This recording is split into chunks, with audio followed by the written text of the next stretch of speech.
One publication calls it Orwellian. Grand Rapids' anti-trespassing policy. It is leading to citizens being locked up for simply walking into a business.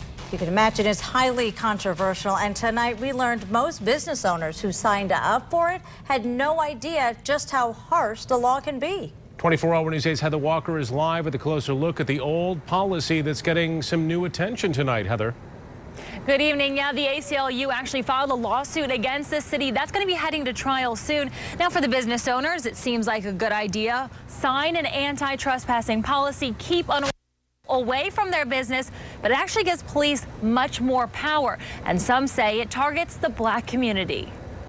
It's racial profiling. Back in March of 2010, Jerry Clay says he was heading to a friend's house when he crossed the BP parking lot on Eastern and Franklin, and a police officer stopped him. Told me, he says, you know, you trespassed. And I look at the officer and I said, I don't think so. I continues to walk, and then he stopped me and told me, he says, you're under arrest for trespassing.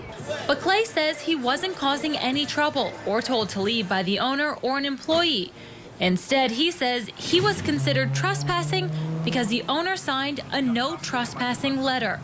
It's part of a policy put in place by the Grand Rapids Police Department in the late 80s. The ACLU alleges the policy has resulted in hundreds of arrests for mundane things.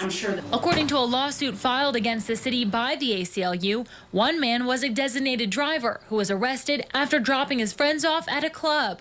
Another was arrested when he went to buy a pop from the store.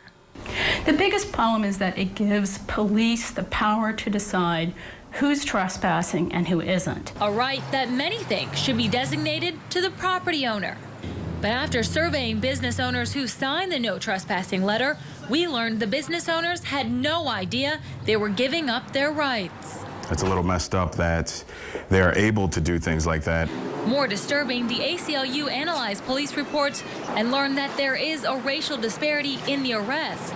They say between 2011 and 2013, out of 560 arrests for trespassing on business property, 59% of those were black. But I think whenever you give the police this kind of power, whenever you say to the police, you can decide who's a trespasser and who's not, who's a customer and who's a criminal. Whenever you give the police that kind of power, unfortunately, the results that we see, and the results are there in the data, are that African Americans are going to be the ones really, really heavily affected. Now, we did reach out to the Grand Rapids Police Department and the city attorney tonight for a comment. They both declined because of the ongoing litigation. Live in Grand Rapids, Heather Walker, 24-Hour News 8. Yeah, Heather, speaking of that litigation, where does it stand tonight? We're 2 years down the road now. Is it moving forward? Well, Brian, it is moving forward, but it's been set back a little bit. It was originally set for trial next month, but that actually is being changed. So right now we're waiting on the judge to set a new trial date, and we expect to hear that date in the next couple of weeks. All right. Heather Walker reporting live tonight. Thank you, Heather.